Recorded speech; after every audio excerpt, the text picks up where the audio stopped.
માંડવી તાલુકાના વિંગડિયા ગામે ખેડૂતની ખાનગી કંપનીની જમીનમાં પવનચક્કી કંપની દ્વારા ગેરકાયદેસર દબાણના ગંભીર આક્ષેપો સામે આવ્યા છે। આ મામલે આજે પીડિત ખેડૂત અને ખેડૂત અગ્રણીઓ દ્વારા જિલ્લા કલેક્ટર કચ્છને આવેદનપત્ર પાઠવવામાં આવ્યું છે।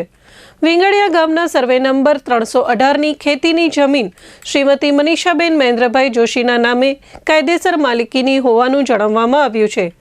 આવેદનપત્રમાં આક્ષેપ કરાયો છે કે આઇનોક્સ વિન્ડમિલ કંપની દ્વારા કોઈપણ કાયદેસરની મંજૂરી, લીઝ કે માલિકની સંમતિ વગર જમીન પર પવનચક્કી ઊભી કરવાનું કામ જોર જબરદસ્તીથી શરૂ કરવામાં આવ્યું છે। ખેડૂત દ્વારા વિરોધ કરવામાં આવતા કંપની દ્વારા અસામાજિક તત્વોને જમીન પર બેસાડી દેવામાં આવ્યા હોવાનો આક્ષેપ પણ કરવામાં આવ્યો છે, જેના કારણે ખેડૂત પરિવારને પોતાની જ જમીનમાં પ્રવેશતા અટકાવવામાં આવી રહ્યો છે અને ધાકધમકી આપી ગેરકાયદેસર કબજો જમાવવામાં આવ્યો છે। ખેડૂત અગ્રણીઓએ આ ઘટનાને લોકશાહી અને કાયદો વ્યવસ્થાની દ્રષ્ટિએ ગંભીર ગણાવી છે।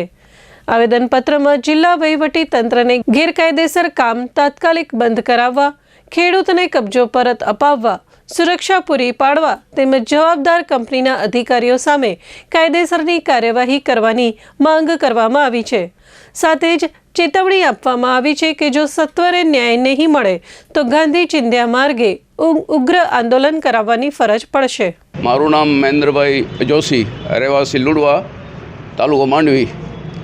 અમારી ખેતીની જમીન વિંગડિયા ગામે સર્વે નંબર 318માં આવેલ છે।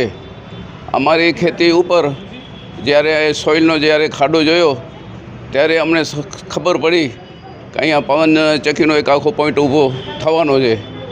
આ અનુસંધાને કલેક્ટર કચેરીમાં તપાસ કરી, માહિતી અધિકાર અન્વયે પણ મેં ત્યાં તપાસ કરી તો અમારી જે ખેતીની જમીનનો અમુક ભાગ અંદર આવી જાય છે, પછી કે બાજુમાં જે વોકરો છે, પછી અમારો બોર છે, બધો 1 હેક્ટર જમીન જે પવનચક્કીને આપવામાં આવે છે એનામાં આવી જાય છે।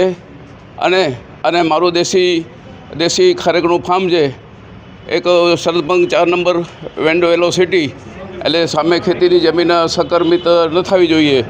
પછી 500 મીટરની વિસ્તારની અંદર હાઈકોર્ટનો એક નિયમ છે કે તળાવ ના આવવું જોઈએ અથવા ત્યાં કોઈ પ્રકારનું બાંધકામ ન હોવું જોઈએ।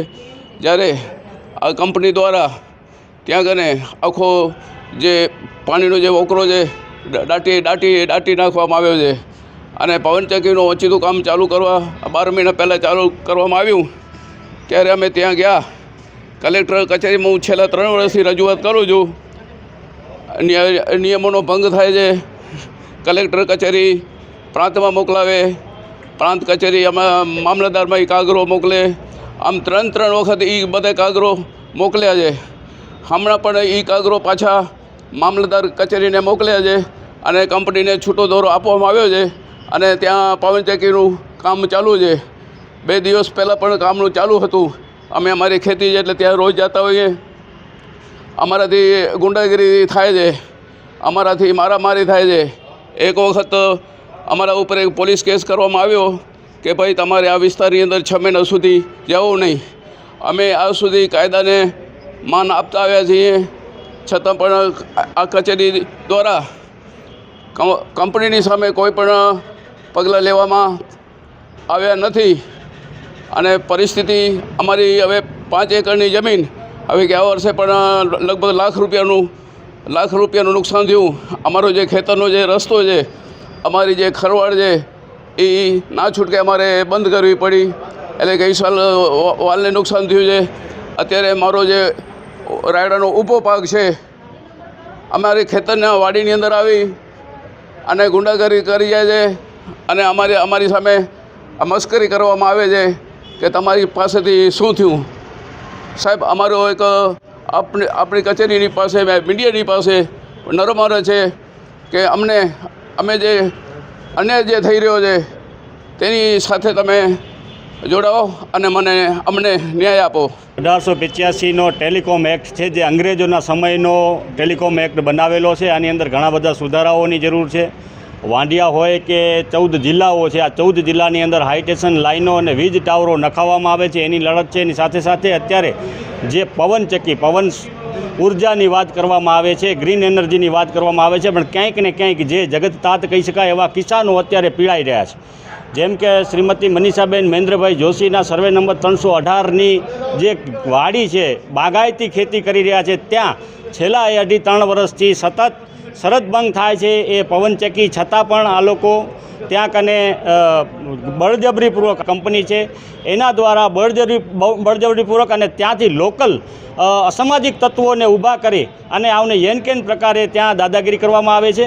આ બાબતે આજે કલેક્ટરશ્રી અને એસપી સાહેબને આવેદનપત્ર આપવાનું છે અને આવતીકાલથી ત્યાં ધરણા પર બેસીશું અને કામ બંધ કરાવીશું, જેની સંપૂર્ણ જવાબદારી વહીવટી તંત્રની રહેશે. એના માટે જ આજે અમે કલેક્ટરશ્રી અને એસપી સાહેબને મળવા આવ્યા છીએ અને આવતીકાલથી જે જગત પાસે હથિયારો રૂપી કહી શકાય કે ખેતીના ઓજારો કહી શકાય, પાવડા અને કોદારી સાથે જય બલરામના નાદ સાથે ત્યાં બેસવા જઈ રહ્યા છીએ. ખેડૂત છે, સાથે સાથે અમારા બ્રહ્મ સમાજના અગ્રણી પણ છે અને બ્રહ્મ સમાજના લોકોને પણ ત્યાં જેન કેન પ્રકારે હેરાન પરેશાન કરવામાં આવે છે, એટલે અમારો આખો સમાજ પણ એમની સાથે છે. એ જ આજે અમારી આવેદનપત્ર સ્વરૂપે કલેક્ટર અને એસપી સાહેબને રજૂઆત કરીએ છીએ.